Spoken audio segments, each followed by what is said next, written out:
안무랑무 안지용입니다. 자, 오늘 이 시간에는요, TV조선 이 오디션 우승자 출신들의 상반기 행보 결산을 해볼까 합니다. 벌써 2023년 절반이 넘게 지나갔습니다. 자, 누군가는 굉장히 길게 느껴질 수도 있고, 누군가에는 짧게 느껴질 수도 있는데, 과연 이 기간 동안 그들은 어떤 행보를 보였는지 하나하나 짚어볼까 하는데요. 일단, 이들, 2019년 이후에 미스트롯, 미스터트롯, 미스터트롯2, 국민가수 등을 통해가지고 배출이 된 실력자들인데 역대 정말 대한민국에서 많은 오디션 프로그램이 진행이 됐습니다. 근데 그들 중에서 현재 활동을 하지 않거나 잊혀진 이들도 적지 않습니다. 근데 이들은 아직도 왕성히 활동을 하고 팬덤 역시 탄탄하거든요. 그래서 그들의 반년을 정리해볼까 합니다. 먼저 미스트롯 우승자 송가인 씨입니다. 일단 방송 활동을 재개했다는 게 중요해요. 지난해 말 TV조선 복덩이 들고로 해당 채널에 복귀를 했는데 이 프로그램은 지난 1월 25일까지 방송돼서 이 프로그램으로 송가인 씨가 2023년을 열었다고 볼 수 있죠. 그리고 지난 4월부터는 화요일은 밤이 좋아 고정 자리까지 꿰찼습니다. 1월에서 3월은 시청률이 2에서 3% 수준이었는데 4월 이후 시청률이 상승해서 5월에는 5%대로 껑충 뛰어 올랐거든요. 이는 송가인 효과라고도 볼 수 있다는 거죠. 그리고 또 송가인 씨는 의미 있는 신곡을 발표했습니다. 지난 1월 4일 시간이 머문 자리라는 곡을 발표했는데 이 곡은 송가인이 풀피리 프로젝트에 참여했습니다. 위안부 피해자들을 기리는 헌전곡인데 이 풀피리 프로젝트라는 게 고 김학순 할머니가 일본군 위안부 피해 사실을 처음 밝힌 지 30년이자 소녀상 건립 10주년을 기억하려는 프로젝트입니다. 게다가 송가인 씨 시간이 머문 자리 음원 수익금을 기부하기도 했는데 자신의 SNS에 이렇게 적었어요. 오늘 발표된 시간이 머문 자리라 이 노래는 재능 기부로 참여하게 됐습니다. 음원 수익금도 기부하기로 했는데요. 저희 노래로 더 나은 세상을 위해 노력하는 분들께 경의를 표한다고 전했습니다. 그리고 지난 6월에는 또 2023년 전남 국제 수묵 비엔날레 홍보대사로 한국 수묵을 알렸는데 2021년에도 한 차례 했었는데 또 한 번 위촉이 된 겁니다. 2회 연속 홍보대사로 선정된 거에 대해서 다시 한번 수묵 비엔날레 홍보대사로 위촉돼 기쁘고 많은 분들이 우리 수묵의 재미와 감동을 느낄 수 있도록 최선을 다해 홍보하겠다고 또 소감을 밝히기도 했었죠. 자, 그럼 송가인 씨의 공연은 어떨까요? 지난해 전국 투어를 진행하고 연말 디너쇼까지 마쳤는데 상반기에도 합동 콘서트가 많았습니다. 4월에는 슈퍼 빅 콘서트, 5월에는 더 트롯쇼 김해 특집에 이어서 2023 드림 콘서트 트롯에도 참여를 했고요. 6월에는 롯데면세점 패밀리 콘서트, 여기서 NCT, 스트레이키즈, 에스파 등 네로라는 K-팝 가수들이 참여를 했는데 여기에 송가인 씨는 장윤정, 영탁, 이찬원, 장민호 등과 함께 트로트 한마당을 꾸몄습니다. 다음은 미스트롯2 우승자죠. 양지은 씨입니다. 양지은 씨는 상반기에 가수로서의 활동이 두드러졌어요. 어떤 게 있었나 보면은 일단 의미 있는 건 5월 4일 첫 번째 미니 앨범 듣다가 발표됐습니다. 이 듣다는 양지은 씨가 지난해 12월 발매한 정 이후 약 4개월 만에 공개하는 첫 번째 미니 앨범인데 더블 타이틀곡 물레방아와 흥아리랑을 포함해 눈물방아, 아시나요, 구비구비 등 총 5곡이 수록이 됐죠. 특히 이번 미니 1집은 국악을 베이스로 한 양지은 씨의 색깔을 선명하게 담았어요.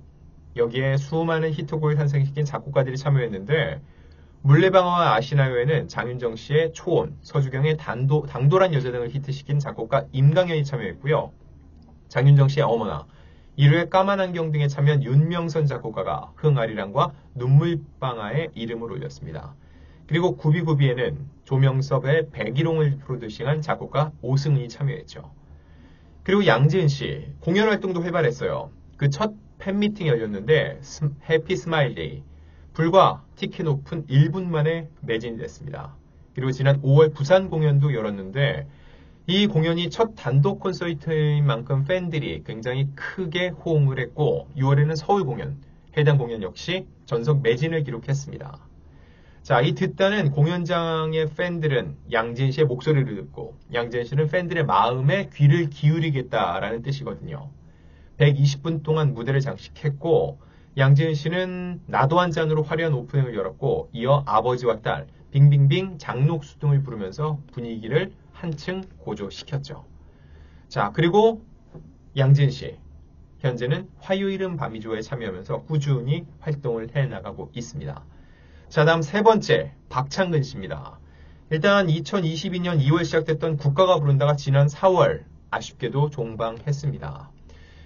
이렇게 TV를 통해서 박창근 씨를 볼 수 있는 기회는 줄어들었는데 그의 진면목, 역량을 볼 수 있는 무대는 더 많아졌어요. 1월 6일에 첫 단추였어요. 김광석 27기 추모식에 참석해서 메인 스테이지를 꾸몄고 원래 김광석 씨를 좋아하기도 하고 김광석 씨를 주제로 한 뮤지컬 바람이 불어오는 곳에 출연했던 인연도 있죠. 그리고 1월 7일 불후의 명곡 첫 출연 그리고 바로 우승을 했습니다. 특히 동생과 호흡을 자랑하면서 최종 우승을 차지했기 때문에 더 의미가 클 수도 있었는데요. 정말 이 형제의 노래를 보면은 DNA, 노래를 잘 부르는 DNA가 따로 있구나라는 생각도 듭니다. 자, 이후에도 불후의 명곡 단골 손님이 됐고 열린 음악회 등 이렇게 음악성을 보여줄 수 있는 프로그램에 많이 참여를 했습니다. 무엇보다 콘서트 시작이 반갑죠. 지난 2월 미스터 아보카도 발렌타인 콘서트가 있었고 4월에는 팬미팅을 열었습니다. 그리고 다시 콘서트를 시작했는데 6월 17일과 18일 서울 경희대학교 평화의 전당에서 박창근 콘서트 우리들의 꿈에 관한 이야기를 개최를 했습니다.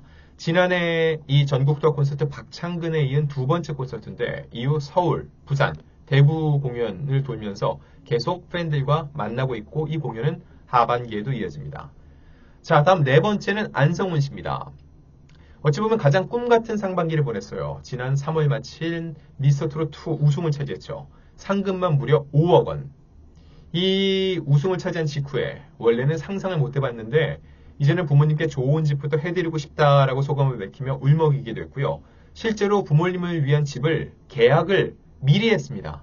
마지막 경연 이전에 체결해서 계약금 등을 납입해 왔는데 그래서 결국 뭐예요? 미스터트롯2 우승과 상관없이 잔금이 부족하면 은행 대출을 껴서라도 부모님께 집을 마련해 드리려고 했죠.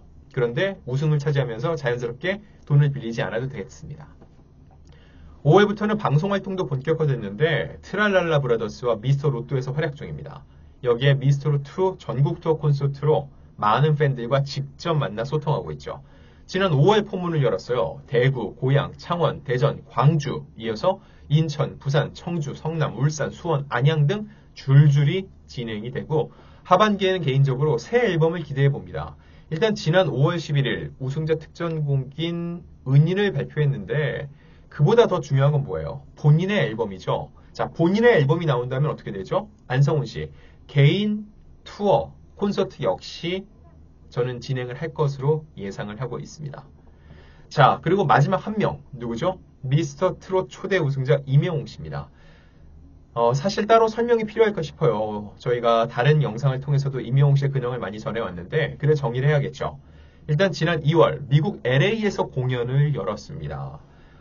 첫 해외 공연이었기 때문에 의미가 컸고 이 역시 전석 매진을 기록을 했죠. 그리고 3월에는 영화 I'm Here The Final이 개봉됐는데 무려 25만 관객을 동원해 역대 이런 공연 실황을 담은 영화 중 최고 흥행 성적을 거뒀습니다. 이 기록은 그룹 방탄소년단의 공연 실황 영화를 뛰어넘었습니다. 그리고 KBS ETV My Little Hero를 방송을 했고요.